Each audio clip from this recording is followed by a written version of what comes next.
creative designers, welcome again to my channel. In case you're new here, my name is Gift, and if you're a returning subscriber, thank you so much for always tuning in. So today I'm going to be showing us how to draft this mandarin collar with front opening. Okay, it has a front opening and it also has a zipper at the back. Okay, so if this is something that interests you, then stay tuned as I'll be showing you a detailed tutorial on how I drafted the patterns for this collar. And in case you have not subscribed yet, please do well to subscribe. Also, give this video a thumbs up so that other designers can also get to see it. Without further ado, let's go straight into today's video.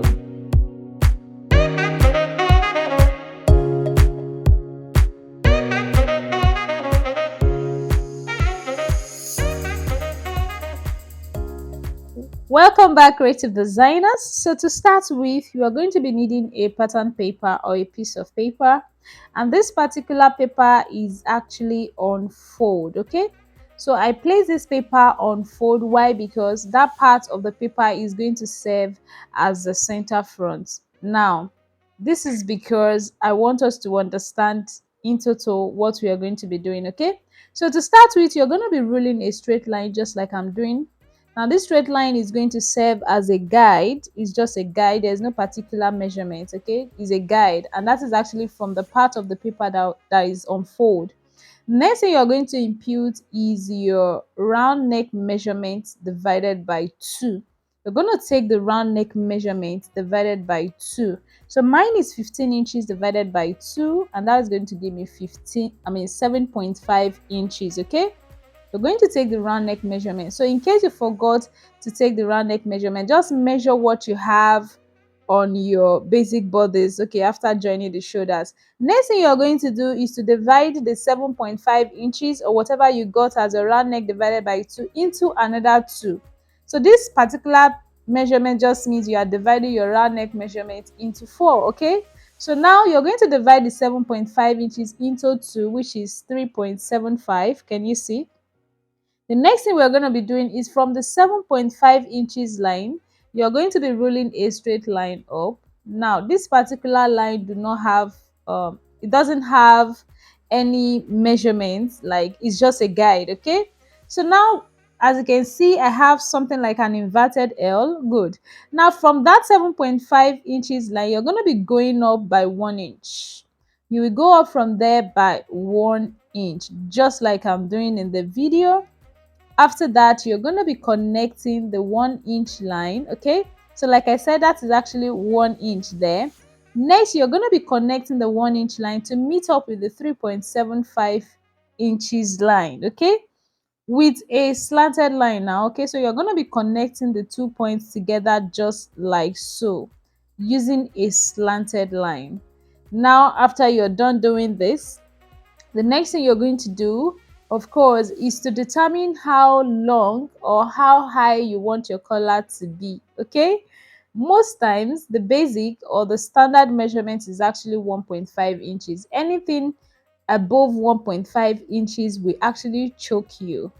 So the standard measurement for collar height is 1.5. So I'm just going to be imputing the 1.5 inches from the part of the paper that is on fold. I will take that measurement all the way to the end of that line. Can you see?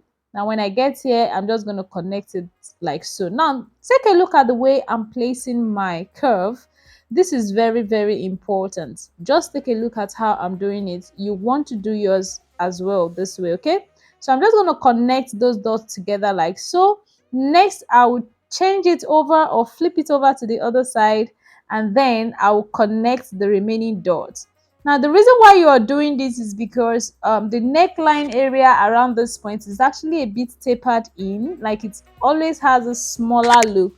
So this is the best way to place your curve when connecting those dots together. Please, creative designers, this is very important. So just in this video, I just showed us how to place your curved rulers correctly in order to achieve a very fine look for your collar. Now the next thing we are going to be doing is to take up a ruler. You can take your master block, or what is this called, this particular ruler here. Okay, you're going to determine the 90-degree line. you can make use of your normal ruler, that is the straight ruler. Okay, so you're going to determine the 90-degree line, and then you're going to be placing the 90-degree line directly on that 1 inch point that I have there. You know, we went up by 1 inch. You're just going to place it, making sure that the 90-degree line is touching that point. Okay, make sure it is touching that point. If you have a straight ruler too, you can make use of that. Okay, so make sure it is touching that point, that 90-degree line. Can you see? Make sure it is touching that point, and then you're just going to mark the 90-degree line at the top. Okay, I'm just showing us here where the 90-degree point is. So can you see? So I'm just going to mark that 90-degree point just like so. Can you see? Next thing I'm going to do is to connect that point to meet up with this point using a slanted line. Okay, so we just want to create some kind of slant around that area. Now the reason why we are doing this is because the back, on the nape area, we want it to have this curvy effect. Okay, it shouldn't be too straight, I mean the center back. Okay, so now alternatively, if you do not have that ruler I used for this, you could go in from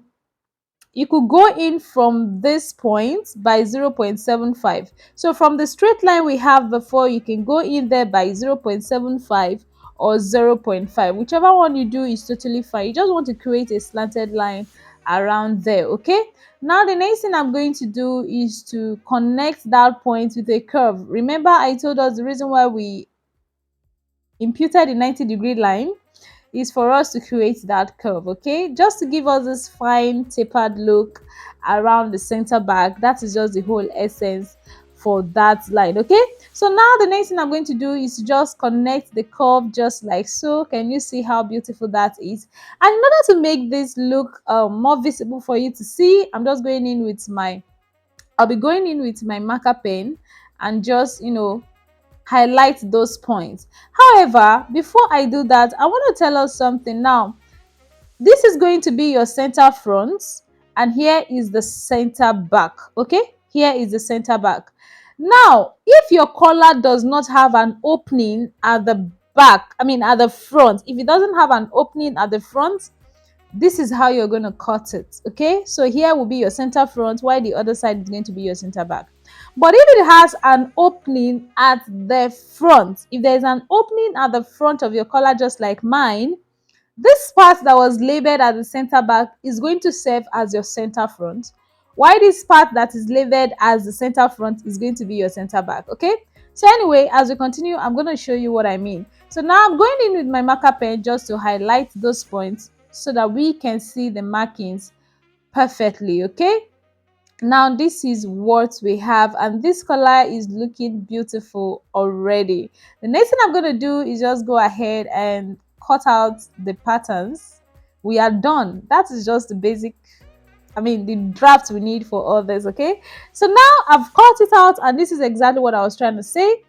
Now if your collar does not have an opening, or would not have an opening at the front, this is exactly how you'll be cutting it. Okay, so here will be your center front, while this other tapered end is going to serve as your center back. Okay, that is if it doesn't have an opening at the front.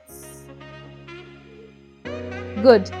If it does not have an opening at the front, this is how you're going to be cutting it. But if it has an opening at the front, it means you're going to be changing this. Okay, so you change it over this way, and this part that is labeled as the center back will end up becoming your center front. Okay, while the part labeled as the center front, you're going to be cutting two pieces rather, because of the zipper or the button that you'll be putting. Okay, do you understand? That is if you want a zipper to be at the back of your dress just like mine.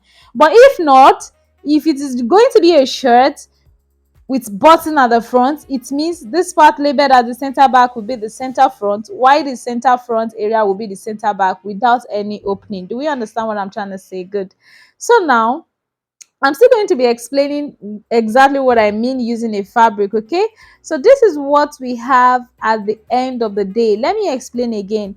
Because my fabric or the dress I'm working with is going to have an opening at the front, The part labeled at the center back is going to serve as the center front. Okay, now let me illustrate using a fabric. Okay, so here is my fabric, and please, whenever you want to cut your collar, do not cut on the straight grain, always cut on the bias grain. This will help your collar to relax well for you. Okay, always cut on the bias grain, just like I folded my fabric. Okay, so now I'm going to be placing this part, which is my center back, because I'm going to be having a zipper. I'm going to be having a zipper at the back of my dress. So I'm just going to be placing that to be on the same line with this line, the grain line of the fabric. Okay, and then I'm going to add half of an inch round it. Okay, now when I was drafting this pattern, I've already added my zipper allowance. Okay, but if you've not added your zipper allowance, please go ahead to add your zipper allowance. It means you'll be adding 1 inch zipper allowance at this part that has the center front, which is going to be your center back anyways.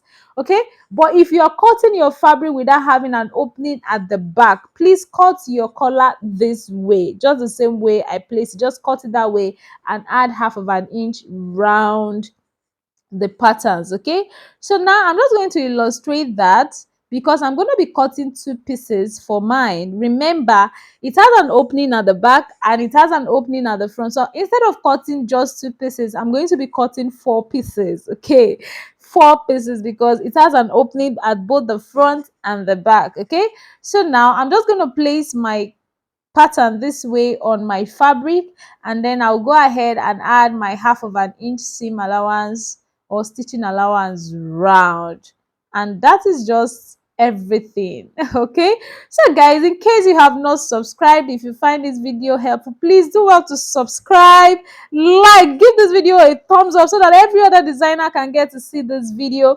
Okay, so now I'm done cutting out my fabric. I'm just labeling the wrong side of the fabric so that it will be easier for me to identify by the time I want to join them together. Please always ensure you do this. You don't want to end up mixing up your patterns or your fabric. Now, I'm going to be opening this up and then I'll be re-explaining. I need you to understand everything I'm talking about here. Okay, so I cut out 4 pieces. Why? Because 2 pieces is going to serve as the main fabric, while the other 2 pieces is going to serve as the lining fabric. Okay, so now, because I'm going to be having an opening at the front of my dress, here is going to be the center front, while the zipper is going to connect this other part at the back. Okay, so this part at the front is going to be my center front. Do you understand what I'm trying to say?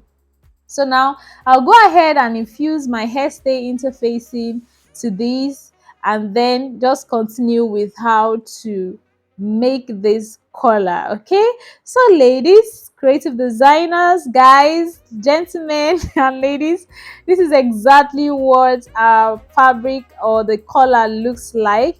And in case yours is not going to be having a zipper at the back, you're just going to be cutting it this way. Why this point is going to be your center front, and this part is going to be your center back. Okay, if it doesn't have a zipper if it doesn't have an opening at the front. Okay, so that's just the whole essence of this drama. I just need us to understand every bit of this video so that we can recreate ours. So guys, that is just all for this video. Thank you so much for tuning in. I enjoyed creating this video with you. See you in my next video. Bye.